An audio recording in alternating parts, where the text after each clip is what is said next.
हरे हरे हरे राम राम राम हरे हरे हरे कृष्ण कृष्ण कृष्ण हरे हरे हरे राम राम राम हरे हरे हरे कृष्ण कृष्ण कृष्ण हरे हरे राम लहान लहान कर लहान हरे कृष्ण कृष्ण कृष्ण हरे हरे हरे राम राम हरे हरे हरे कृष्ण कृष्ण कृष्ण हरे हरे हरे राम राम हरे हरे हरे कृष्ण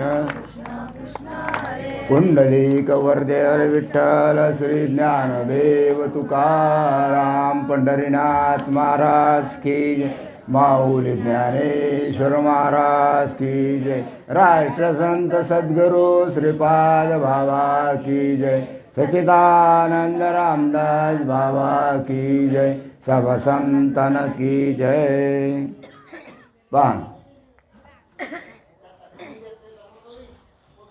आज आमच्या लाडक्या मावशी ताईबाई भारंबे यांच्या 13वीच्या निमित्तानं कार्यक्रम दुर्गेश भाऊ वराळे यांनी ठेवलेला आहे। दुर्गेश भाऊ वराळे यांनी मावशीचा पूर्ण कार्यक्रम म्हणजे पूर्ण पूर्ण विधी केलेला आहे आणि त्या निमित्तानं हा 13वीचा कार्यक्रम या ठिकाणी ठेवलेला आहे। त्या निमित्तानं आज 1 तासाचा सत्संग या ठिकाणी दुर्गेश भाऊ वराडेंनी ठेवलेला आहे। या ठिकाणी मनुष्य जन्म मिळाल्यानंतर काय करायला पाहिजे आणि आम्ही काय करून राहिलो या संबंधीचं विवेचन आज या ठिकाणी होणार आहे। कारण भगवंतानं आम्हाला मनुष्य जन्म दिला, त्याची ती कर्तव्यता काय आहे, कशाकरता जन्म दिला त्या संबंधीचं विवेचन या ठिकाणी आम्हाला करायचं आहे।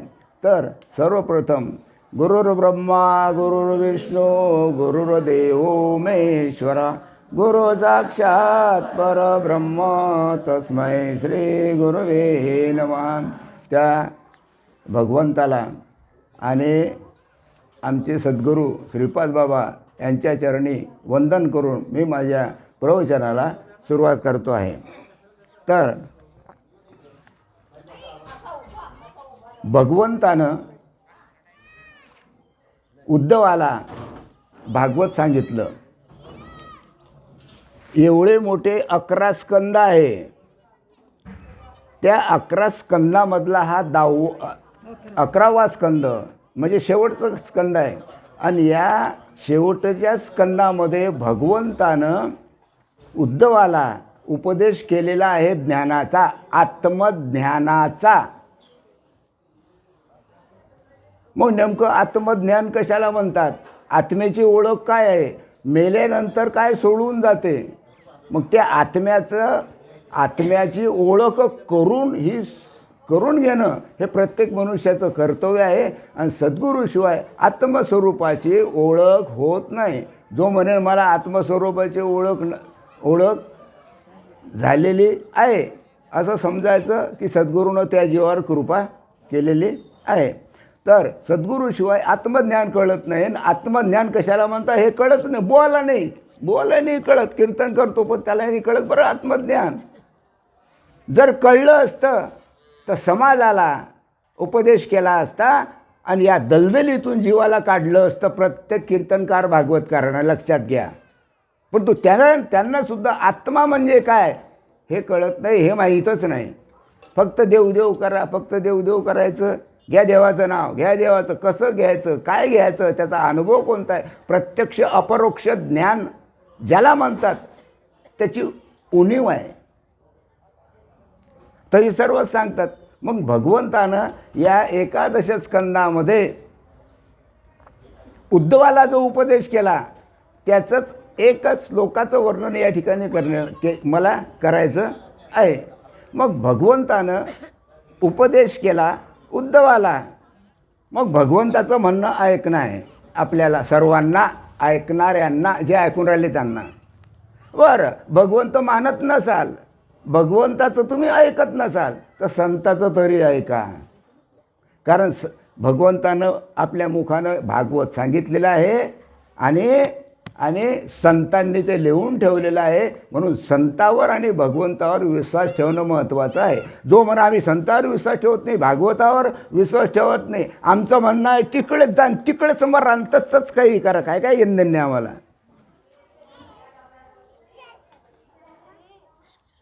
परमार्थ हा अनुभवाचा आहे, नुसता बोलण्याचा परमार्थ नाही. परमार्थामध्ये अनुभव पाहिजे. ज्याला अनुभव आला असेल त्याला ज्ञानेश्वरी आणि भागवत कळेल. पूर्ण ज्ञानेश्वरी पाठ करणारे, पूर्ण भागवत पाठ करणारे, ज्ञानेश्वरी पाठ करणारे आहेत, पारायण करणारे आहेत. पण नेमकं स्वरूप कशाला म्हणतात, आत्मज्ञान कशाला म्हणतात, आत्मसाक्षात्कार कशाला म्हणतात, एवढं सोडून बाकी सर्व वाचन आहे, सर्व पाठ आहे. आत्मस्वरूपाची ओळखच नाही. मग आत्मस्वरूपाची जर ओळख नाही तर तो आत्मा परमात्मा स्वरूपाशी एकरूप होईल काय, त्या जीवाचा उद्धार होईल काय, हा माझा महत्त्वाचा प्रश्न आहे ऐकणाऱ्यांना. जर तसं नसेल होत तर आम्ही चुकलो, आमचा रस्ता चुकला, मनुष्य जन्माला येऊन आमचा काही फायदा झाला नाही असं समजायचं. माझं बोलणं पहिले कळक आहे. पटत असेल घ्यायचं, नसेल पटत सरळ चुपचाप जेवण खाऊन करून घरी जायचं. माझं बोलणं कडक आहे, कारण मी सत्य बोलत होतो, मी खोटं बोलत नाही. कारण खोटं बोलणं आमच्या सद्गुरूंना आम्हाला शिकवलंच नाही, दुसऱ्याला फसवणं आम्हाला शिकवलंच नाही. त्याच्याचकरता आम्ही या व्यासपीठावर बसलेलो आहेत. तर भगवंतानं उद्धवाला काय सांगितलेलं आहे तेवढंच फक्त मी तुम्हाला वाचून दाखवणार. प्रवचन करणारा मी मनुष्य मी नाही, कीर्तन करणारा नाही, भागवत करणारा मी एक साधा तुमच्या आमच्यासारखा येळा माणूस आहे, फक्त वाचून दाखवतो. तर या ठिकाणी आपल्या स्वरूपाला जाणता यावे, पहा सर्वात पहिल्या आपल्या स्वरूपाला जाणता यावे म्हणून सृष्टीच्या आरंभी भगवंतानं पुष्कळचे शरीर निर्माण केले. पशु आहे, पक्षी आहे, जलचर प्राणी आहे आणि शेवटी मनुष्य प्राणी आहे. सर्व जगाची निर्मिती केली भगवंतानं. कशाकरता? स्वरूपाला जाणण्याकरता. पण तिच्यामध्ये मनुष्य प्राणीच असा आहे की तो भगवंताच्या स्वरूपाला जाणतो. बाकी पशु पक्ष्याचा हिशोब इथं नाही. पशु नाही, पक्षी नाही, जलचर प्राणी नाही, कारण ते भोगयोनी आहेत. आणि मनुष्यानं भगवंताला बुद्धी दिली आहे त्याच्या स्वरूपाला ओळखण्याकरता. संसार करू नका असं नाही म्हणणं. भगवंत म्हणतो संसार करा, पण संसार करता करता माझी ओळख करून घ्या, माझ्या स्वरूपाची ओळख करून घ्या, आत्मस्वरूपाची ओळख करून घ्या. संसार करायचा निषेध नाही केला. आमच्या तुकाराम महाराजांनी संसार केला, सर्व संतांनी संसार केला, पण संसार करता करता त्यांनी भगवंताला जाणून घेतलं. आम्ही संसार करतो पण त्या संसारामध्ये आम्ही आसक्त होतो आणि म्हणून भगवंताची भेट नाही. निस्वार्थ बुद्धीनं परमार्थ व्हायला, संसार व्हायला पाहिजे, परमार्थसुद्धा निस्वार्थ बुद्धीनं व्हायला पाहिजे. तर भगवंतानं अनेक शरीर निर्माण केले. काही जमिनीवर चालणारे, काही आकाशातून फिरणारे, काही पाण्यात विहार करणारे, अशी अनेक प्रकारे सर्प, विंचू, नाही काय, वृक्ष, प्राणी, पिशाच, राक्षस, किन्नर, पुष्कळचे हंस, कासव वगैरे जे काय असेल नसेल ते झाडून जुळून सर्व प्राणी भगवंतानं निर्माण केले. अशा 184 योनी तयार करून त्याच्याकडे भगवंतानं नजर टाकली. अरे या सर्वांमध्ये आत्मप्राप्ती करून घेणारा कोणीच नाही, मग काय फायदा? आणि म्हणून शेवटी भगवंतानं मनुष्य देह निर्माण केला आणि त्या मनुष्य देहामध्ये आपलं ज्ञान संपूर्ण भरून ठेवलं. भगवंतानं मनुष्य देहामध्ये भगवंताचंच ज्ञान भरून ठेवलं की बाबा रे मला यानं ओळखलं पाहिजे, मी याला मनुष्य जन्म देतो पण यानं मला ओळखलं पाहिजे. आणि ज्या ज्ञानाने ते या देहात असूनच विधेय स्थितीला पोचतात. कारण आहार, निद्रा, भय आणि मंथून हे सर्वांना आहे. सर्वजण खातात, बरोबर आहे. सर्व घरांना झोप लागते. 184 योनीच्या गोष्टी सांगून राहिलो मी, बरोबर आहे. हां, सर्वांना भय आहे, सापालासुद्धा भय आहे. आहार, निद्रा, भय आणि मैथून तर सर्वांनाच आहे. अशा प्रकारे या 4 गोष्टी सर्वांनाच आहे. तिच्यामध्ये मनुष्य प्राणीसुद्धा आलाच. परंतु मनुष्य देहातील ज्ञान हे सर्वापेक्षा विशेष आहे. कारण भगवंतानं मनुष्य जन्म दिला फक्त त्याच्या प्राप्तीकरता दिलेला आहे आणि विशेष बुद्धी दिलेली आहे, बरोबर आहे. अशा त्या मनुष्य देहाला पाहून भगवंताला फार आनंद झाला. पहा, हात आहे, पाय आहे, नाक आहे, डोळे आहे, कान आहे, वा वा वा वा सर्वच आहे. भगवंताला मोठा आनंद झाला की मी असा हा मनुष्य देह निर्माण केला. कारण या देहाला ब्रह्मज्ञान संपादन करण्याचा अधिकार फक्त मनुष्य जन्मात आहे. लक्षात घ्या, मनुष्य जन्म गेला की पुन्हा मनुष्य जन्म भेटत नाही. अत्यंत दुर्लभ गोष्ट आहे. याच्यामध्ये अहंकाराच्या गोष्टीने मी पण जगात काय सुरू आहे? अहंकार सुरू आहे, मीपणा सुरू आहे, मान सुरू आहे, प्रतिष्ठा सुरू आहे, संसार सुरू आहे, बायको पोरं सर्व अमुक हे सर्व सुरू आहे. हो, पण देव नाही. म्हणून हे सर्व बाजूला करा आणि त्याची ओळख कशी होईल याचा प्रयत्न करा. मग कारण या देहाला ब्रह्मज्ञान संपादन करण्याचा अधिकार असून याच देहाने माझी प्राप्ती होते. मनुष्य जन्मातच भगवंताची प्राप्ती होते. पण मी म्हणत नाही, संत म्हणत नाही, स्वतः भगवंतानं आपल्या मुखानं लिहून सांगितलेलं आहे. काय? मनुष्य जन्माला येऊनही जो ब्रह्मज्ञान संपादन करणार नाही. मनुष्य जन्म मिळाला, ब्रह्मज्ञान तुम्हाला प्राप्त झालं नाही, आत्मज्ञान झालं नाही, आत्मस्वरूपाची ओळख झाली नाही, मला ओळखलं नाही, तो विषयाचरणातच सर्व काळ सूर असणारा दाढीवाला बोकळच समजला पाहिजे. त्याला बोकड्या म्हटलं, बोकड्या. माझं बोलणं कळलं काय? पटत असेल तर हो म्हणा, बरोबर आहे. मी म्हणत नाही. मनुष्य जन्म कशा करता? भगवंताच्या प्राप्ती करता, आत्मस्वरूपाच्या ओळख करता. कारण तो भगवंत तुमच्या हातच आहे. परमप्रिय असा जो आत्मा तोच हरी. अरे तुमच्या आतमध्ये जो मेल्यानंतर सोडून जातो ना, तो आत्माचं हरी आहे, तो आत्माचं विठ्ठल आहे, तो आत्माचं राम आहे, तो आत्माचं शिव आहे, तो आत्माच भगवंत आहे, तो आत्माच परमात्मा आहे. मग त्याला जाणा. जर नाही जाणलं ना तर बोकडे आहे तुम्ही, बोकडे. बोकळ माहीत आहे ना? बोकळ सरळ माहीत आहे. अरे काय काय तर खाणारे आहे. मी म्हणत नाही, भगवंताचे शब्द आहे, शास्त्रात लिहून ठेवलेला आहे. काय बोलायचं असेल भगवंताला बोला, संताला बोला, शास्त्राला म्हणा. काही मला बोलायचं नाही आणि मी ऐकून घेणारा माणूस नाही. मनुष्य देहातील ज्ञानाने सच्चिदानंद पदवी प्राप्त करून घेणे एवढा अधिकार स्वतः भगवंतानं दिलेला आहे. कशा करता? किंवा मी तुम्हाला मनुष्य देह देतो, परंतु तुम्ही माझ्या स्वरूपाची प्राप्ती करून घ्या आणि त्यावेळेस मी तुम्हाला सच्चिदानंद प्राप्ती करून देईन. सच्चिदानंद म्हणजे काय? सत चित आनंद. सच्चिदानंद म्हणजे माझं जो स्वरूप तुम्हाला मिळेल, बरोबर आहे. मग मनुष्य देहातच ब्रह्मज्ञान करावायचे. या मनुष्य जन्मामध्ये ब्रह्मज्ञान प्राप्त करून घ्यायचं. ते मी पुढच्या जन्मात करेन. आत्ताच काय पाहू पुढे, अजून तो पुष्कळ आहे. अरे ठोकर लागता बरोबर पुंडलिकावर दे, खलास मेला. अरे आत्ता तर होता, गेला. आहेत की नाही अशी उदाहरणं? किती मरून राहिले लोक. जगात पहा, जगात. तुमच्या स्वतःच्या घरची गोष्ट नका पाहू, जगात पहा, जगात कितीक लोक जन्माला येऊन राहिले, किती मरून राहिले. जन्माला येण्यापेक्षा मरून जास्त राहिले. जगाची परिस्थिती पहा, काय धिंगाणा सुरू आहे जगामध्ये, आणि त्याचा विचार करा. आणि म्हणून मनुष्य देहातच ब्रह्मज्ञान करून घ्यायला पाहिजे. आणि जो म्हणेल मी पुढच्या जन्मात संपादन करेल असं जो म्हणेल तो ठार बुडालाच म्हणून समजा. आणि त्यालाच अज्ञान म्हटलेलं आहे. अज्ञानी तोच की ज्यानं भगवंताची प्राप्ती करून घेतली नाही, ज्याला आत्मस्वरूपाची ओळख नाही. 84 लक्ष योनीचा जेव्हा कोटी कोटी फेरा होतो तेव्हाच मनुष्य जन्माची प्राप्ती होते. एक एक योनी कोटी कोटी फेरा आणि तेव्हा लागे वारा मानवाचा. मला सांगा ना, तुम्ही बी पेरलं, झाड तयार होते, त्याला फळं येतात, फळं आल्यानंतर पुन्हा जमीन पेरतात, पुन्हा त्याचे झाडं किती मोठे झाले बोलत जा.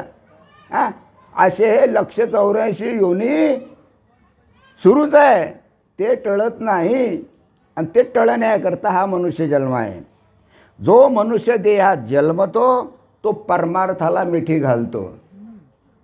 मनुष्य जन्म मिळाला, परमार्थ कळायलाच पाहिजे, आत्मस्वरूपाची ओळख व्हायलाच पाहिजे, त्या हरीची भेट व्हायलाच पाहिजे. हां, कारण हरिपाठ म्हटलं एक हरी आत्मा जीव शिव सम. एकच आहे. कोण आहे? हरी आहे, आत्मा आहे, जीव आहे, शिव आहे. हे सर्व चारही एकच आहे. हां, आणि जो मनुष्य जन्माला येऊन परमार्थाला मिठी घालतो एवढा अलभ्य लाभ झालेला पाहून त्याचे पितरसुद्धा मोठा उत्सव करतात. पितर उत्सव करतात. पितर, अरे ज्याला मनुष्य जन्माला येऊन ज्यानं भगवंताची प्राप्ती करून घेतली, आत्मस्वरूपाची ओळख करून घेतली, त्याचे पितर त्याचा उत्सव करतात. त्याचे पितराला आनंद होते.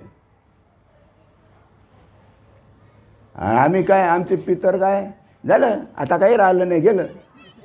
हां, पितरांचा श्राप त्याला बसतो, लक्षात ठेवा. सोपी गोष्ट नाही. म्हणून मनुष्य जन्मात कर्तव्य करायचं असेल तर चांगलंच करायला पाहिजे. भगवंताच्या प्राप्तीचा त्या ठिकाणी विचार व्हायला पाहिजे. मग मनुष्य देह प्राप्त झाल्यानंतर आधी सारे भोग भोगून घेऊ, नाही काय, आणि मग परमार्थाला लागू. अजून काय झालं, लहान आहे, होऊ द्या लग्न, होऊ द्या पोरसोर, ते झाल्यानंतर गुत्तू तिच्यात, होऊ द्या नातवंड. असं करता करता हात डोळ्यानं दिसत नाही, कानानं ऐकू येत नाही माझ्यासारखं, नाही काय, हां, पायानं चालता येत नाही. हां, शेवटी तो मरून जातो तसाच. पण त्याला आत्मस्वरूपाची ओळख काही होत नाही. आणि एकदा गेला पुन्हा मनुष्य जन्म नाही. पण आमच्या मावशीनं कमवलं, नाही काय, हां, भारमे मावशीनं कमवलं, नामही मिळालं, आत्मस्वरूपाची ओळखही झाली. मी आत्माच नाही तर सारं जगचं आत्मस्वरूप आहे याचा अनुभव आमच्या मावशीला आला. आणि म्हणून दुर्गेश वराळेनं एवढं मोठं हे कार्य आपल्या हाती घेतलं. तोच अनुभव दुर्गेश वराळेला आला. मग दुर्गेश भाऊ वराळेला जो अनुभव आला, हा अनुभव आम्हाला यायला पाहिजे असं किती लोकांना वाटलं. या कोणता आहे हे कोणतं, हां, हे गजानन नगरीतील किती लोकांना वाटलं.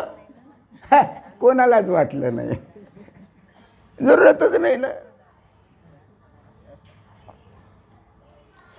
बोलायला तर मी पहिले ठसनबाज आहे, हे माहीत आहे तुम्हाला.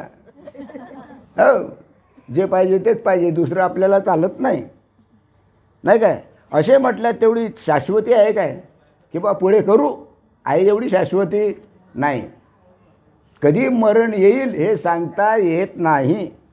म्हणून मृत्यू हा कोणाच्याही गुणाचा आणि अवगुणाचा विचार करत नाही आणि दोषाचा सुद्धा विचार करत नाही. हां, तो रात्र पाहत नाही का दिवस पाहत नाही, अमावस्या पाहत नाही का पौर्णिमा पाहत नाही, काहीच पाहत नाही. तो एकसारखा आपल्या पाठीमागे लागलेला आहे मृत्यू. ज्या दिवशी तो जन्माला आला त्याच दिवशीपासून मृत्यू आपल्या पाठीमागे लागलेला आहे.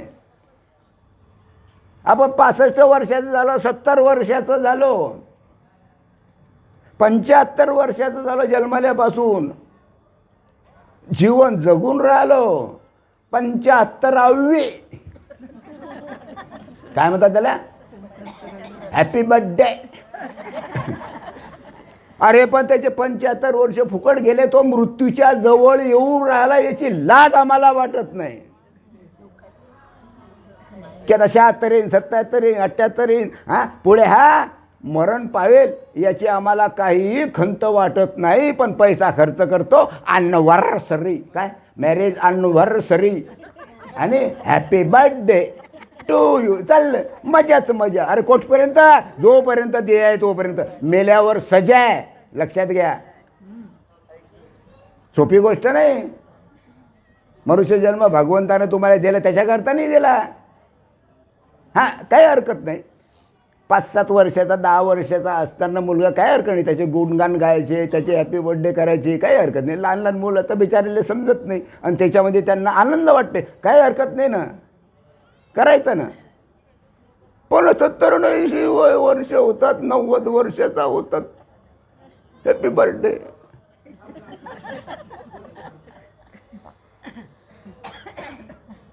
80 वर्ष झाले, हॅपी ॲनिव्हर्सरी, काय मॅरेज ॲनिव्हर्सरी, आम्हाला तर तेही काही येत नाही.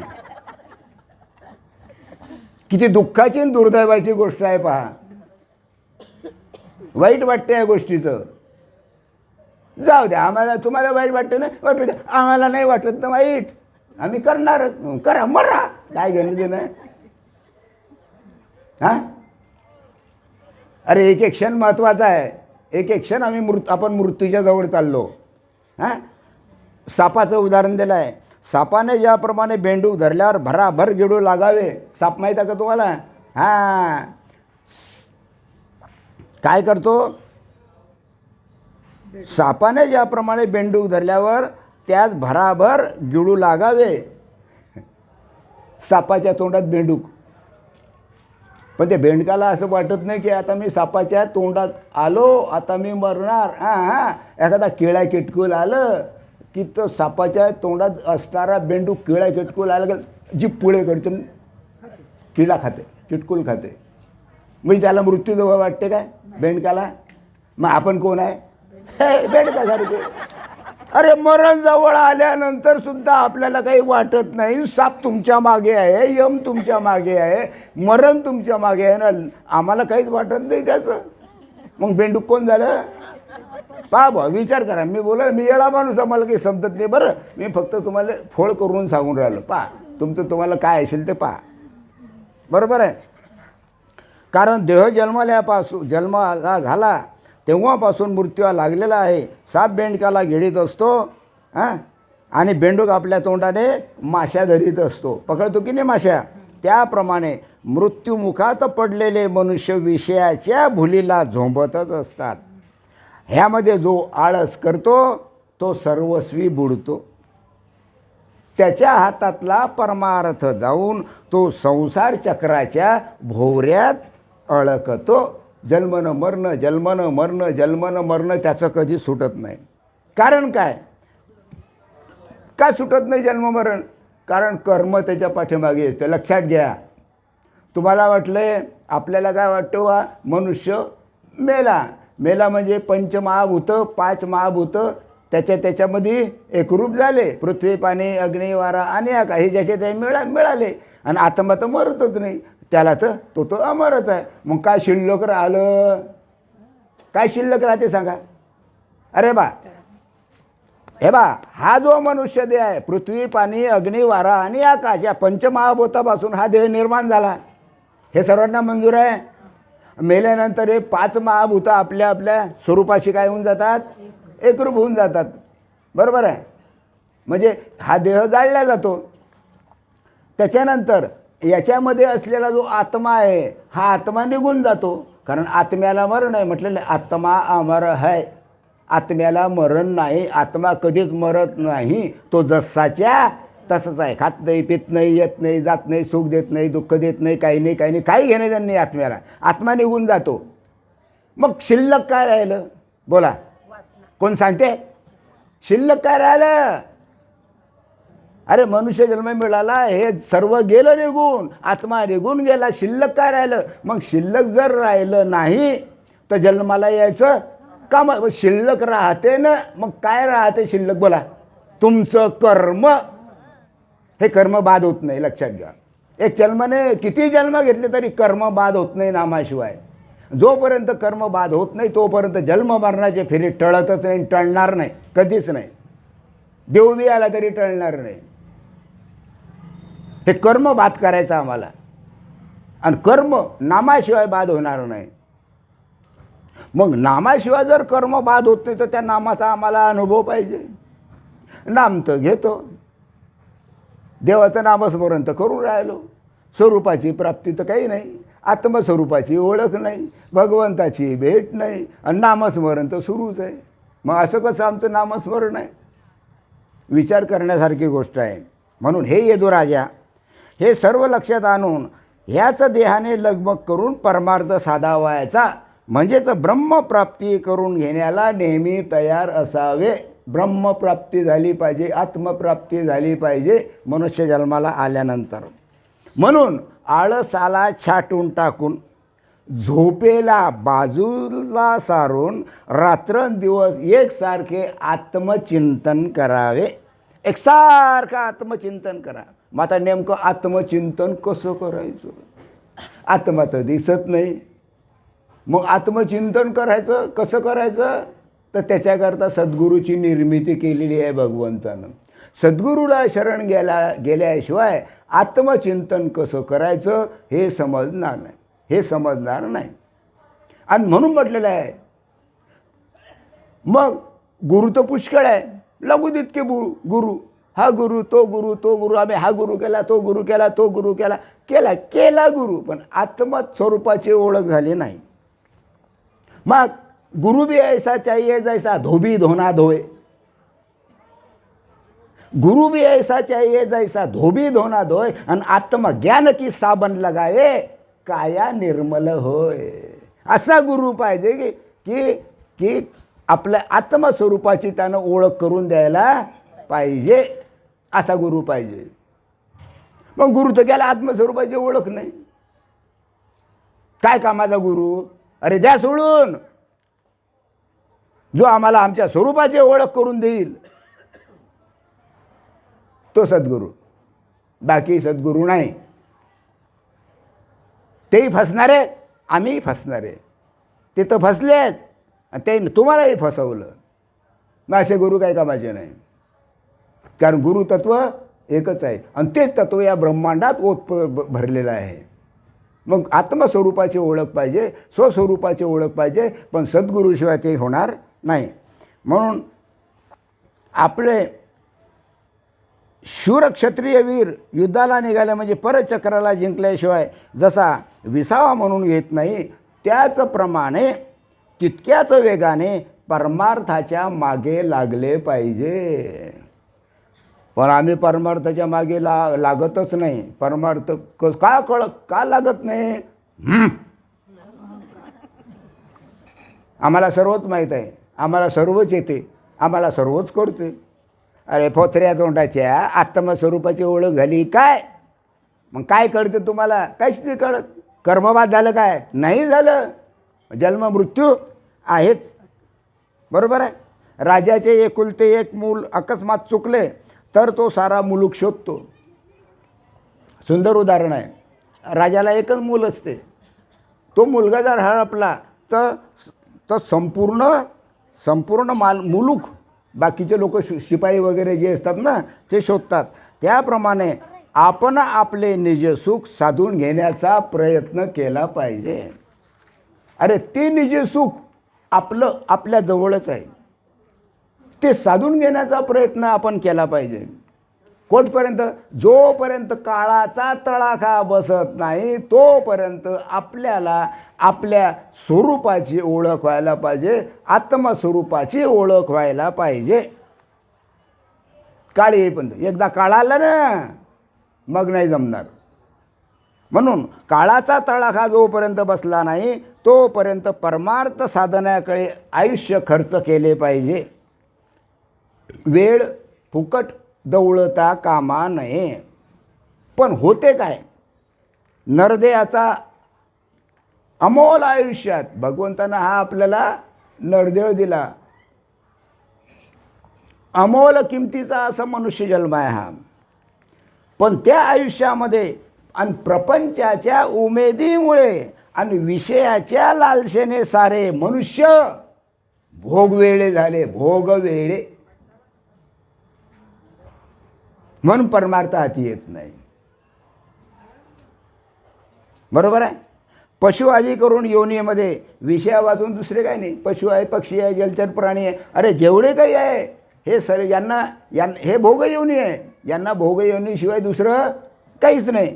परंतु मनुष्य जन्म जो आहे हा भगवंताच्या प्राप्तीकरता आहे. म्हणून विवेकदृष्टीने जर विचार केला तर विषय हे प्रारब्धानुसार, लक्षात घ्या, जो विषय आहे हे विषय आपल्या प्रारब्धानुसार आपल्याला मिळत असतात. अजूनही लक्षात घ्या, जे विषय आहे, नवरा आहे, बायको आहे, पोरसोर आहे, नातोंडा आहे, नाही काय, हां, संसार आहे, अरे हे आपल्या प्रारब्धानुसार आपल्याला मिळतच असतात. हो म्हटलं तरी मिळणार, नाही म्हटलं तरी मिळणारच. मग त्याच्या पाठीमागे काय लागायचं, हां? आणि त्याच्यासाठी व्यर्थ यातायात करीत बसून नरदेहाचा नाश करायचा, नरदेह फुकट गमवायचा. हां, नरदेह हा मोठा पवित्र आहे, हां, तो प्राप्त झाला असून ब्रह्मज्ञान साध्य करीत नाही. भगवंतानं मनुष्य जन्म दिला. मनुष्य जन्म मिळाल्यानंतर, नरदेह मिळाल्यानंतर जो ब्रह्मज्ञान साध्य करत नाही किंवा जो आत्मज्ञान साध्य करत नाही, जो आत्मसाक्षात्कार करून घेऊ शकत नाही, ज्याला स्वस्वरूपाची ओळख नाही, ज्याला आत्मस्वरूपाची ओळख नाही, तो 2 पायाचा पुच्छविहीन लांडा गाढवच समजावा. गाढव म्हटलेलं आहे त्याला, गाढव, लांडा गाढव. भगवंताची प्राप्ती झाल्यानंतर आत्मस्वरूपाची जर ओळख झाली नाही तर 2 पायाचा लांडा गाढव भगवंतानं उद्धवाला सांगितलेलं आहे. आणि आमच्या एकनाथ महाराजांनी 11व्या स्कंदामध्ये भागवताच्या लिहून ठेवलेलं आहे. किती बुवानं सांगितलं, किती कीर्तनकारांनी सांगितलं, किती अनुभव आला, काहीच नाही. असा परमार्थ सुरू आहे आमचा. जोपर्यंत आत्मस्वरूपाची ओळख होत नाही तोपर्यंत जन्ममरणाचे फेरे टळणारच नाही. कारण अपरोक्ष ज्ञानाशिवाय केवळ पोटासाठी ढोंगी ज्ञानाची खटपट करीत राहणे. लक्षात घ्या, पहा माझे शब्द नाही, अपरोक्ष ज्ञान. अपरोक्ष ज्ञान म्हणजे प्रत्यक्ष अनुभव, त्याला अपरोक्ष ज्ञान म्हणतात. मग अपरोक्ष ज्ञान म्हणजे प्रत्यक्ष अनुभव, प्रत्यक्ष स्वरूपाची ओळख, आत्मस्वरूपाची ओळख, त्याला काय म्हटलेलं आहे, अपरोक्ष ज्ञान. परोक्ष ज्ञान म्हणजे फक्त बोलणं, फक्त बोलणं तर आहे परोक्ष ज्ञान. परोक्ष ज्ञान म्हणजे फक्त वाचत राहा, ज्ञानेश्वरी वाचा, भागवत वाचा, नाही काय, हां, पुस्तकं वाचत बसा. सर्व जगातलं जे ज्ञान आहे हे सर्व परोक्ष ज्ञान आहे. आणि अपरोक्ष ज्ञान हे अनुभवातलं आहे. बरोबर आहे. मग अपरोक्ष ज्ञानाशिवाय केवळ पोटासाठी ढोंगी ज्ञानाची घटपट करणारे आहेत का नाही? पोटाला मिळावं म्हणून ज्ञानाची खटपट करणारे ढोंगी लोक आहेत का नाही जगात? काय सुरू आहे आता जगात? हां, बोला, काय सुरू आहे जगात? कीर्तन प्रवचन सुरू आहे, भागवत सुरू आहे, काय आहे? आमच्या ज्ञानेश्वर माऊलीने, एकनाथ महाराजांनी, संतांनी किती पैसे घेतले? बोला ना, किती हजार रुपये घेतले कीर्तनाचे एका तासाचे? हां, बुवा किती घेतो? आहे का निस्वार्थ वृत्ती? आमचा परमार्थ चालू आहे, आम्ही त्याच्या मागे फिरू. त्याला ढोंगी समजलेला आहे भगवंतानं. अपरोक्ष ज्ञानाशिवाय केवळ पोटासाठी ढोंगी ज्ञानाची खटपट करत राहणे म्हणजे दारू पेलेले माकड जसे जोराने तळा तळा उड्या मारते त्यासारखं आहे. भाषा कळून राहिली काय? मराठीत बोलून राहिलो मी, अर्थ कळून राहिला काय? आम्ही प्रवचनही ऐकतो आणि गप्पाही करतो, दोन्ही गोष्टी जमणार नाही. प्रवचनच आहे का, नाही तर गप्पाच करा, आहे ना? अरे अरे अरे अरे, किती कठीण काम आहे. ब्रह्मसाक्षात्काराशिवाय मोठे शास्त्रज्ञांनी झाले, ब्रह्मसाक्षात्काराशिवाय मोठे शास्त्रज्ञानी झाले तरी ते अंधारातले काजवे म्हणून समजावे. ब्रह्मज्ञान नाही, आत्मज्ञान नाही, स्वरूपाची ओळख नाही. हां, आणि तुम्ही मोठे साक्षात शास्त्रज्ञ झाले. शास्त्रज्ञ झाले म्हणजे काय? सर्व शास्त्र तुमचं पाठ, ज्ञानेश्वरी पाठ, भागवत पाठ, सर्व पाठ. किती मोठे शास्त्रज्ञ झाले तरी ते अंधारातले काजवे समजावे. जे अंधारातले काजवे असतात, माहीत आहे काजवे, काजव्याची किंमत कधी हो? हे काजवे, त्याला आपण आग्या म्हणतो, आग्या. रात्र झाली की ते चमकतात, चमकतात पुन्हा विसतात, चमकतात पुन्हा विसतात, चमकतात, त्याला काजवे म्हणतात. मग ते कधी चमकतात? अंधारातच चमकतात. आणि उजेड पडले की त्याला कोण हुंकतो? तसे काजवे फक्त तुमच्या पुढेच फक्त ज्ञान सांगतात आणि तेवढं झालं की मोकळे. त्यांना अपरोक्ष ज्ञानाची आवश्यकता नसते, किंवा ब्रह्मज्ञान किंवा आत्मज्ञान कशाला म्हणतात याची त्यांना ओळख नसते. म्हणून अज्ञानरूपी रात्री मोठे, रात्रीमध्ये ते मोठे चमकतात, पण सूर्योदय झाल्यावर त्या काजव्यांना विचारतो कोण? विचारतो? दिसतही नाही, ते काजवे चमकतात दिवसा, दिसतही नाही. अशीच परिस्थिती सध्या सुरू आहे जगात. सामान्य माणसाची चूक नाही, सामान्य माणसं अज्ञानी आहे, बिचारांना कळत नाही. त्यांना कळवून देणं हे इथं बसणाऱ्या बुवाचं काम आहे. हाच बुवा जर टेंबा मिरवत असेल तर जमणार नाही. सामान्य माणसाची चूक नाही, काय साधे बिचारे. त्याला आत्मज्ञान कशाला म्हणतात, स्वरूपाची प्राप्ती कशाला म्हणतात, देव कशा, त्याला माहीत नाही. मग त्याला कळवून देणं इथं बसणाऱ्या बुवाचं काम आहे. मग तो बुवा कळवून देतो काय? काही नाही. कीर्तन झाला, पैसे घेतलं की मोकळे जा, मरा तुम्ही, काय घेऊन द्याला बुवाला. अशी परिस्थिती सध्या सुरू आहे. आणि मग काय म्हणतात ना, खरं बोललं तर सख्या माईला राग येतो, म्हणतात की नाही असं? अरे म्हणतात की नाही? मग मी खरं बोलून राहिलो, बाकीच्यांना राग येणारच आहे. येऊ द्या ना, आला तर काय घेणं नाही, कारण सत्य चालतच नाही ना. जिकडे ते ढोंगीपणा सुरू आहे, सत्य नाहीच. ब्रह्मज्ञानाशिवाय संन्यासी म्हणजे नाटकातल्या पोऱ्यासारखा मिशा व बोललेले व गोडधोड भिक्षेच्या अन्नाला सोकावलेले फुकट काव मात्र नाचत असतात. मनात विषयाची अभिलाषा धरून वेदाध्ययन करतात. मनात विषय, अभ्यास वेदाध्ययनाचा. वेदांतात असं म्हटलेलं आहे, वेदांत ज्ञानी, विद्वान, पंडित, वेदांत ज्ञानी, शास्त्रज्ञानी.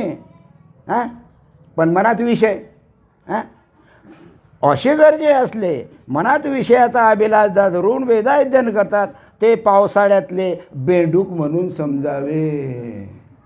ते बेंडूक पावसाळ्यात, बेंडकं काय करतात पावसाळ्यामध्ये? ट्राव ट्राव ट्राव ट्राव तसे वेदाध्ययन करणारे. मी म्हणत नाही, शास्त्र सांगते, भगवंताच्या मुखातले शब्द आहेत. बेंडकासारखे आहेत ते. बोला ना, माझ्यासमोर या.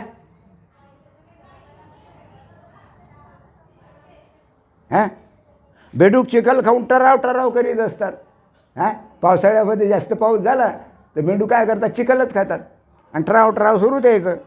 आणि याचप्रमाणे विषयप्राप्तीकरता धरलेले मौन व बगड्याचे ध्यान होय, बगड्यासारखं ध्यान. आणि विषयबुद्धीने केलेले गायन म्हणजे गाढवीला पाहून गाढवाने खेकाळल्यासारखे होते. पहा, केवढा मोठा वाईट शब्द आहे, केवढा मोठा खराब शब्द आहे. भगवंतानं उद्धवाला सांगितलेलं आहे, संतांनी लिहून ठेवलेलं आहे. भागवत एकादश स्कंद. आमच्या मनानं नाही, आम्ही नुसतं वाचून दाखवून राहिलो. चांगलं म्हणा का वाईट म्हणा, तिच्याबदलं जे घ्यायचं ते घ्या, बाकीचं सोडून द्या. विषयप्राप्तीकरता उपन्यास म्हणजे प्रवचने इत्यादी करणे म्हणजे अनेक प्रकारच्या युक्त्या प्रयुक्त्या लढवणे. भाताची उंडी पाहून कावळे जसे कावकाव करून कल्लोळ करतात, त्यातलाच हा प्रकार. त्यातलाच हा प्रकार आहे. असंच सुरू आहे जगात. काव काव काव काव काव. देवदेव देवदेव देवदेव देवदेव देवदेव देवदेव देवदेव काव काव काव काव काव काव काव काव असंच सुरू आहे जगात. पण स्वरूपाची ओळखच नाही, आत्मस्वरूपाची ओळखच नाही, भगवंताची ओळखच नाही, आत्म्याची ओळखच नाही, काहीच नाही. चाललं हां.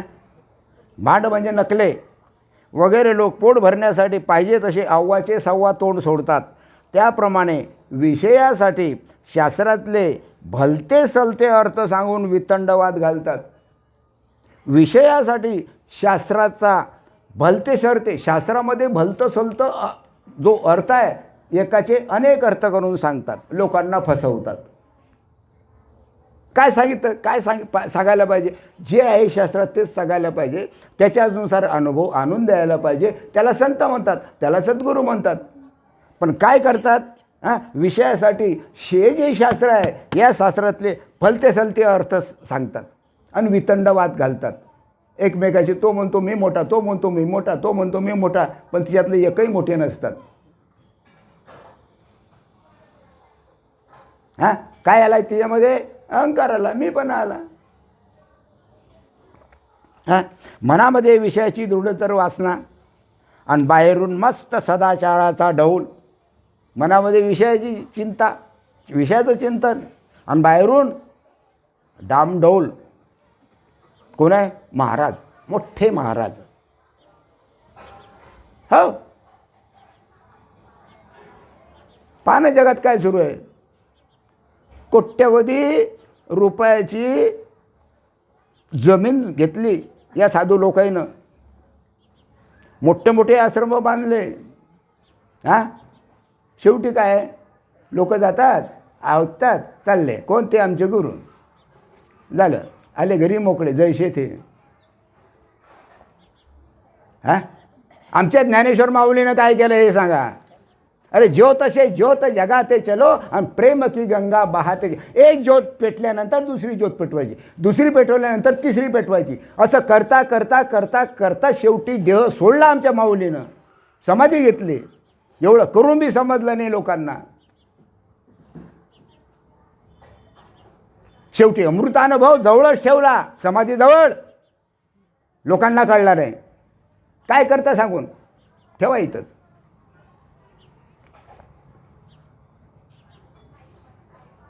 एक एक ज्योत पेटवली माऊलीनं, लाखो लोक जमवले नाही. बरोबर आहे. आणि लाखो लोकांना एकदाच उद्धार नाही केला. एक ज्योत पेटवल्यानंतर त्यानं दुसरी पेटवायची, त्यानं तिसरी पेटवायची, त्यानं तिसरी पेटवायची. असं कार्य संताचं आहे. संतानं हे कार्य केलेलं आहे. कोट्यावधी लोक, लाखो लोक जमवले नाही.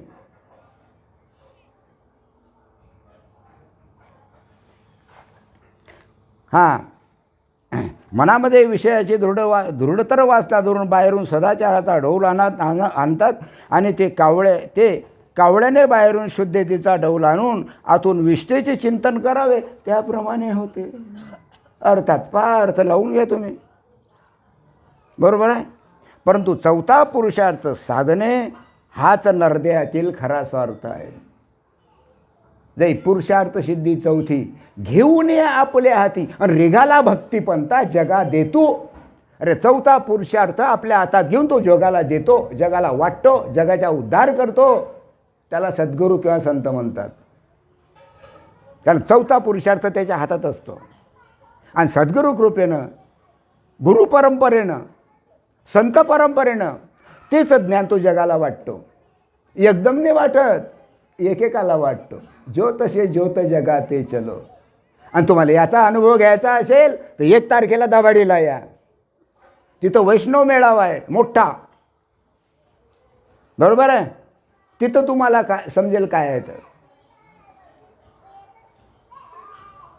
दिवसभर कार्यक्रम आहे, 10 वाजेपासून 4 वाजेपर्यंत. जेवण केलं की घरी. एका दिवसाचा कार्यक्रम दाभाडीला. श्रीपाद बाबांची पुण्यतिथी आहे, आमच्या सद्गुरूची पुण्यतिथी आहे. त्याला वैष्णव मेळावा म्हटलेला आहे. तिथं येऊन पहा कशी मजा येते. तसं असेल तर जीवाचा उद्धार, नाही तर नाही. आशा करायची नाही जीवाच्या उद्धाराची. मरत जा जन्मत जा, मरत जा जन्मत जा, जन्मल्यापासून मरेपर्यंत दुःख भोगत जा. परंतु चौथा पुरुषार्थ साधने हा नरदेहातील खरा खरा स्वार्थ आहे. आणि तो न साधता तो न साधता, मी म्हणत नाही, भगवंताच्या मुखातले शब्द आहे, भलताचा अर्थ साधित बसणे हा महा अनर्थ आहे. जो अर्थ सांगायचा तो अर्थ सांगत नाही, भलताचा अर्थ सांगत बसता, त्याला अनर्थ म्हटलेला आहे, महा अनर्थ. नरदेहात येऊन ब्रह्मज्ञान साधत नाही. मग आपल्याला सर्वांना मनुष्यजन्म मिळाला. मग मनुष्यजन्म मिळाल्यानंतर ज्याला ब्रह्मज्ञान किंवा आत्मज्ञानाची प्राप्ती झाली नाही, तो कुत्र्यासारखा किंवा डुकरासारखा समजावा. घ्या. आणि जर खोटं वाटायचं असेल ना, यायला हे बाकीचे ऐकणारे खोटं वाटत असेल, इकडे या, हे दाखवतो तुम्हाला, लिहून ठेवलेलं आहे. मी म्हणत नाही मनुष्यजन्म मिळाला, आत्मस्वरूपाची प्राप्ती झाली पाहिजे, आत्मज्ञान झालं पाहिजे. नाही झालं तर तो डुकरासारखा किंवा बोकड्यासारखा आहे, कुत्र्यासारखा आहे.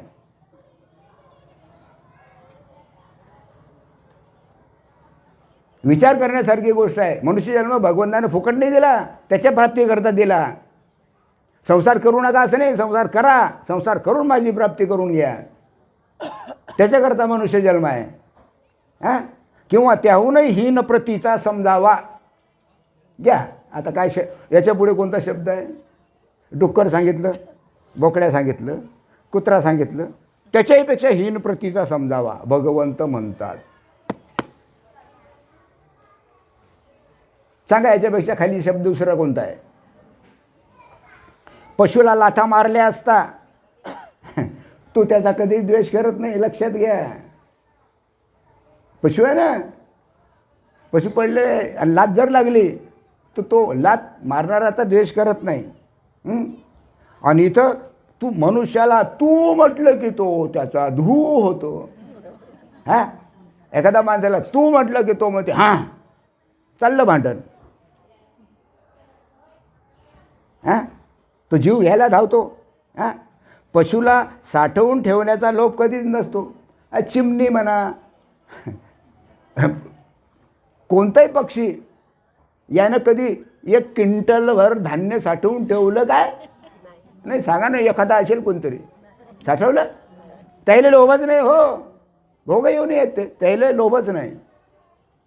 आणि मनुष्य जन्माला आल्यानंतर आपण त्याची प्राप्ती करून घेतलं नाही, म्हणून पशु झालो, म्हणून पक्षी झालो, कारण भोग येऊन येते. पण दुःख टळलं. मरताना मनुष्याला जे दुःख होते तेच दुःख पशु पक्ष्यांना सुद्धा होते, लक्षात घ्या. असं नाही माणसालाही दुःख होते मरायच्या वेळेला, इचकी देते माणूस, देते का नाही? तसं पशु पक्ष्यांना सुद्धा काय होते? दुःख होते. दुःख होत नाही असं नाही, शरीर सोडताना दुःख होते. कोणताही प्राणी असो तो. कोणाला सांगेल आहे का तोंड? इथं तोंड आहे म्हणून सांगतो. माझं पोट दुखते, माझं डोकं दुखते, माझे अंग दुखते, हात दुखते, पाय दुखते, आहे दवाखाना. 300च्या ऐवजी 3000 घालून देतो डॉक्टर, जा मोकळे. कारण कसर MBBSला गेलो ना, पैसे लागले की नाही, लाखानं रुपये, मग ते कसे निघतील? असे निघतात. सर्व पद्धतशीर चालू आहे जगात, मनुष्य प्राण्याचं सर्व पद्धतशीर चालू आहे, फक्त परमार्थच पद्धतशीर नाही. हां, पशुला साठवून ठेवण्याचा लोभ कधीच नसतो, फक्त खायचे तेवढे खातो आणि बाकीचे राहिलेले सोडून देतो. पण मनुष्याचा लोभिष्ठपणा किती! कोट्यावधी रुपये गाठीला असले, कोट्यावधी रुपये आपल्या अलमारीत असले, काय कोट्यावधी रुपये गाठीला असले तरी आपण पोटाला सुद्धा खात नाही. ते पैसे फक्त अलमारीत ठेवतो, पोटानं कधी खाणार नाही. खर्च करतो खर्च नाही करत. अलमारीत जमा झाले की अलमारीत, जमा झाले की अलमारीत, आणि चोर आले की सर्व घेऊन जातो. बसा बोंबलं हो. हां, मग ती देवाचा प्रसंग आला तर प्राणच टाकेल. पशूंना सकाळची किंवा संध्याकाळची चिंता नसते, पण मनुष्याची चिंता जन्मभर असते. मेला तरी चिंता सुटत नाही. म्हणून आम्हाला मोठा आनंद आहे. आज इथं मी तुमच्यासमोर बसलो, फार मोठा आनंद वाटून राहिला मला. दुःख नाही, ते दुःख आपल्या दुर्गेशलाही नाही, आणि ते दुःख शरीर सोडून गेलेल्या मावशीलाही नाही. मस्त आरामशीर मावशी निघून गेल्या देहातून. कारण त्यांना कळलं, आत्मस्वरूपाची त्यांना ओळख होती, म्हणून आरामशीर निघून गेल्या. कारण जन्मल्यापासून मरेपर्यंत जेवढं कर्म आहे तेवढं भोगणं होतं, म्हणून तेवढं भोगलं, आणि आरामशीर शांततेने त्या स्वरूपाशी त्या एकरूप झाल्या. आणि क्रियाकर्म कोण केलं? आमच्या दुर्गेश भाऊ वराळूने केलं. केवढा मोठा! अरे महान भाग्यवानाचं काम महान भाग्यवानच करतो, लक्षात घ्या.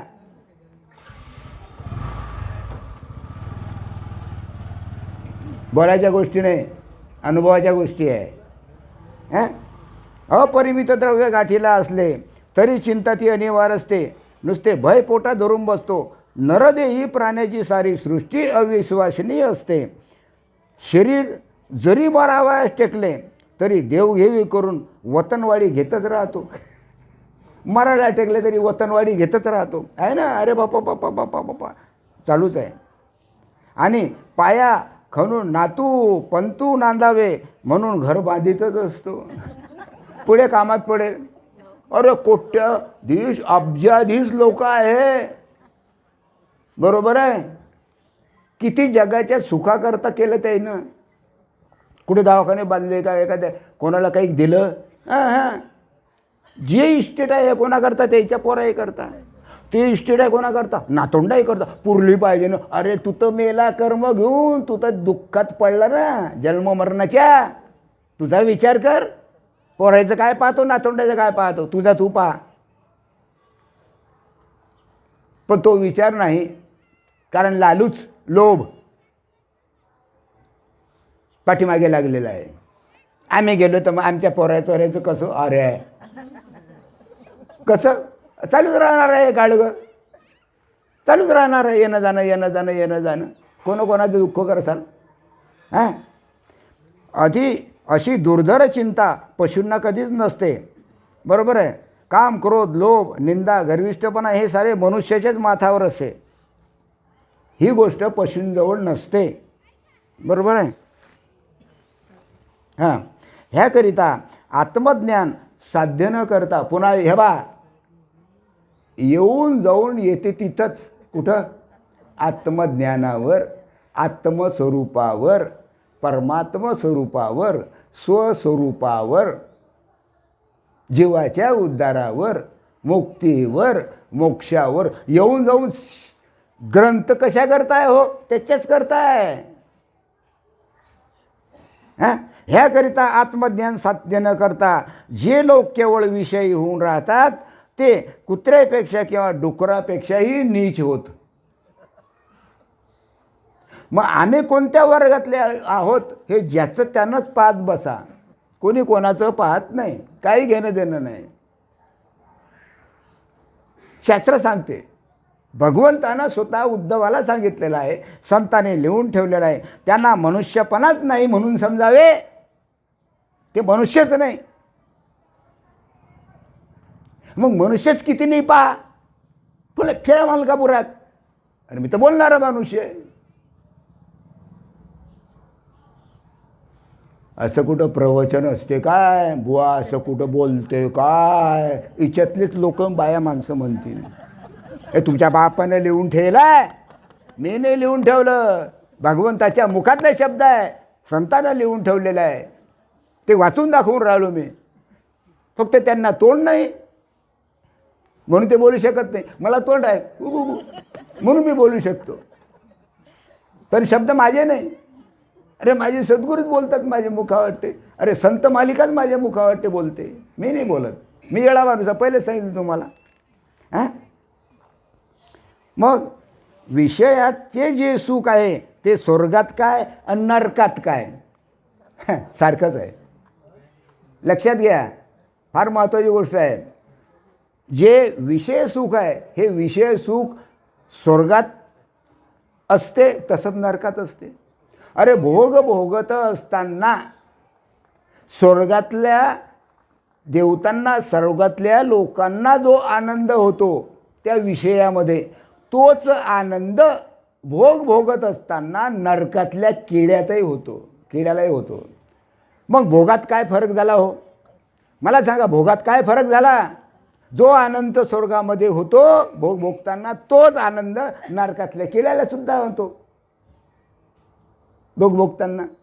काय फरक झाला? आम्हाला त्याच्या पलीकडे जायचं आहे, आम्हाला त्याच्या पलीकडे जायचं आहे. तिथंच नाही राहायचं, स्वर्ग नरकात नाही जायचं, आम्हाला त्याच्या पलीकडे जायचं आहे. जोपर्यंत स्वरूपाची प्राप्ती होत नाही तोपर्यंत मात्र जन्ममरणाचे फेरे टळणारच नाही. बरोबर आहे. मग विषयाचे जे सुख आहे ते स्वर्गात काय आणि नरकात काय सारखेच असते. या मृत्यूलोकात जे विषय सुख कुत्रे भोगते तेच सुख स्वर्गात इंद्र भोगतो. काय फरक झाला? भोगामध्ये काही फरक झाला काय? नाही फरक झाला. मग मनुष्य देहाशिवाय इतर ज्या पशु पक्ष्यांची अनेक प्रकारच्या योनी आहेत त्या विषय भोगाकरताच आहे, त्याच्याच करता आहे. कारण ते लक्ष 84मध्ये फिरत राहतात, म्हणून त्यांच्याकरता भोगयोनी आहे. आपल्याकरता भगवंताची प्राप्ती आहे मनुष्य जन्माकरता. बरोबर आहे. परंतु नरदेह मात्र विषय त्यागाकरता आहे. आपल्या ठिकाणी जो विषय आहे या विषयाचा त्याग करण्याकरता मनुष्य जन्म आहे. तो नरदेह कसा मिळतो? तर तो मिळणं फार कठीण आहे. अनंत जन्माची जर पुण्य असेल, अनंत जन्माची जर पुण्य असेल तर मनुष्य जन्म मिळतो. आणि मनुष्य जन्म मिळाल्यानंतरही अनंत जन्माची पुण्य असेल तर सद्गुरूची भेट होते. आणि सद्गुरूची भेट झाल्यानंतरही मग त्याला पुण्यही असेल तर नाम मिळते. नाम मिळाल्यानंतर मग त्याला आत्मस्वरूपाची प्राप्ती होते. अशा प्रकारे ही साखळी आहे. ही साखळी जर मध्ये तुटली, लक्ष 84 सुरू, दे दनादन पाच बसा सिनेमा पाहिला का? हो ना, मी नाही पाहिला आहे ना, जे दनादन सिनेमा आहे त्याच्याशी काही घेणं नाही आपल्याला. हां, मग पुण्य फार झाले तर जीव स्वर्गाला जाळतो, हे तर माहीतच आहे. आणि पाप झाले तर तो नरकात पडतो. म्हणजे पाप आणि पुण्य दोन्हीही निखालच झाली म्हणजे मुक्ती मिळते. तिथं पापही नको, तिथं पुण्य नको, तिथं स्वर्गही नको, तिथं नरकही नको. या दोन्हीपेक्षाही पुढे जी आहे त्याला मुक्ती म्हणतात. म्हणून तुकाराम महाराजांनी, तुका म्हणे आम्ही झालो अग्निरूप. अरे आम्ही अग्निरूप झालो. लागो नेदी पाप पुण्य अंगा. आम्हाला पापही नको, आम्हाला पुण्य नको, आम्ही अग्निरूप झालो. अग्नीत कसं? कोणत्याही झाडाचं खोळं टाकले जडतं, जडते. खैऱ्याचं टाका, निंबाचं टाका, याचं टाका, त्याचं टाका, जडतच राहते. काय होते? त्याची राख होते, जडतच राहते. तसं तुकाराम महाराज म्हणतात आम्ही अग्निरूप झालो. आम्हाला बाकीच्या अन्य कोणत्याच गोष्टीची आवश्यकता राहिली नाही, कारण आम्ही आता मुक्त झालो. जन्माला यायचं कामच राहिलं नाही. जेव्हा पापपुण्य समसमान होते तेव्हा मनुष्य देहाची प्राप्ती होते. केवढे मोठे तुम्ही भाग्यवान आहात. पाप आणि पुण्यासारखं झालं म्हणून मनुष्य जन्म मिळाला. हां, जर पाप पुण्यासारखं झालं नसतं, सारखं झालं असतं तर तुम्ही स्वर्गात गेले असते, पाप झालं असतं नरकात गेले असते. पण पाप पुण्यासारखं झालं म्हणून तुम्ही मनुष्य जन्मामध्ये आलात, लक्षात घ्या. नाही तर मनुष्य जन्म मिळाला नसता. हां, व कर्मभूमीत आश्रमधर्मामध्ये बुद्धिवंत होऊन जन्मास येतो. मनुष्य देह हटकून प्राप्त होईल असे मात्र करता येत नाही. त्याच्याकरता भाग्यच पाहिजे. मनुष्य प्राप्त होण्याकरता भाग्यच पाहिजे. आणि असा नरदेह प्राप्त झाला असता जो ब्रह्मसुखाचे साधन करीत नाही तो जनामध्ये महामूर्ख व देवाचा विश्वासघातकी समजावा. नरदेह प्राप्त झाला, ब्रह्मसुखाची प्राप्ती नाही, आत्मस्वरूपाची प्राप्ती नाही, हां, त्याला भगवंतानं महामूर्ख म्हटलेलं आहे. किंवा दुसरं नाव दिलेलं आहे विश्वासघातकी. अरे मी तुला मनुष्य जन्म दिला आणि तू माझी प्राप्ती करून विश्वासघातकी आहे. हॅट, विश्वासघातकी आहेत. हां, जा 184 अटक, पुन्हा जन्माला पुन्हा माझी मनुष्य जन्माला येऊच नको. हां,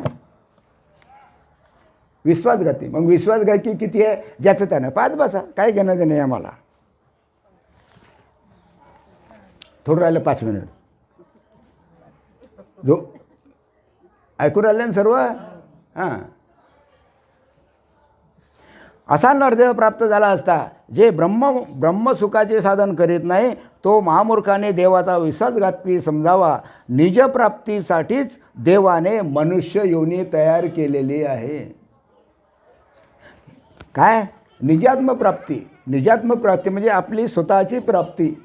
मग मी कोण? मी कोण? कोण आहे मी? देह. मी कोण आहे? अरे मी आत्मा आहे, आत्मा, देह नाही. हा, हे जे वरचं दिसते ना, हे डबळं, हे एक ना एक दिवस नाशिवंत आहे. हे एक ना दिवस जाळून टाकणार आहे. जाळून टाकलं त्याची राख होईल, जमिनीत चालली जाईल. कोल्या कुत्र्यानं खाल्लं ते शी करतील, जमिनीत चाललं जाईल. हे जे डबळं दिसते वरचं हे नाशिवंत आहे. या डबळ्याला चालवणारा जो आत्मा आहे तेच माझं स्वरूप आहे, तेच परमात्म स्वरूप आहे. त्या आत्मस्वरूपाची परमात्मा स्वरूपाची ओळख करून घ्या, कारण आत्मा आणि परमात्मा दोन्ही एकच आहे. ज्या वेळेस जीवाची आणि शिवाची भेट होते त्या संधीमध्ये त्याला अनिवार्य कोसवते. जीव आणि शिव अलग, लक्षात घ्या. जीव आणि शिव तसं एकच आहे, परंतु जीव अज्ञानामुळे झाला आणि त्या जीवाला शिवाची प्राप्ती व्हायची आहे किंवा ज्यानं शिवाची प्राप्ती करून घेतली त्या संधीमध्ये जीव आणि शिव ज्या वेळेस एकरूप होतो तेव्हा त्या संधीमध्ये अनेक त्याला रळू येते, रळू कोसळते. त्याच्या डोळ्यामध्ये अश्रू येतात, त्याचे हातपाय थरथर कापतात, अंगाला बरोबर घाम येतो. त्याला अष्टसात्विक भाव म्हणतात. अष्टसात्विक भाव. चुकल्या माये पुत्या संकटी, एकाके बहुकाळे झाली भेटी, तिने ओरडे घालून मिठी, ते संधी माझी उठी अनिवार्य रुदन. माय लेकाची ताटातूट झाली तर माय तिकडे रडते, बाप इकडे रडते. ए कोण पोरगा आहे ते? घ्या तिकडे, कोणी सांगत आले. माय तिकडे रडते, बाप इकडे रडते, आपले मुलगा इकडे रडते. पण ज्या वेळेस त्या माय लेकराची भेट होते त्यावेळेस त्या दोघांनाही आनंद होतो आणि त्या आनंदाच्या भरामध्ये त्या दोघांच्याही डोळ्यामध्ये अश्रू येतात. अगदी याच पद्धतीनं ज्या वेळेस जीवाची आणि शिवाची मिठी पडते, देवाची आणि भक्ताची ज्या वेळेस मिठी पडते त्या संधीमध्ये अनिवार्य रडे कोसळते. कधी रडतो, कधी हसतो, कधी त्याचा कंठ दाटून येतो, कधी त्याच्या डोळ्यामध्ये अश्रू येतात, कधी हातपाय थरथर कापतात. आणि हे कीर्तनकार बुवा त्याला भानामती म्हणतात, त्याला काय म्हणतात? आंगातेनं म्हणतात. हे कीर्तनकार भागवतकार लोक. केवढी मोठी दिशाभूल आहे. अष्टसात्विक भावाचं वर्णन ज्ञानेश्वरीत आहे. ज्ञानेश्वरीमध्ये त्याला अष्टसात्विक भाव म्हटलेला आहे. असे सात्विकही 8 भाव, परस्परे वर्तत असे देव, आणि तेथे ब्रह्मानंदाची जीवा राणीवा पावली. अष्टसात्विक भाव झाल्यानंतर भगवंताची काय होते? भेट होते.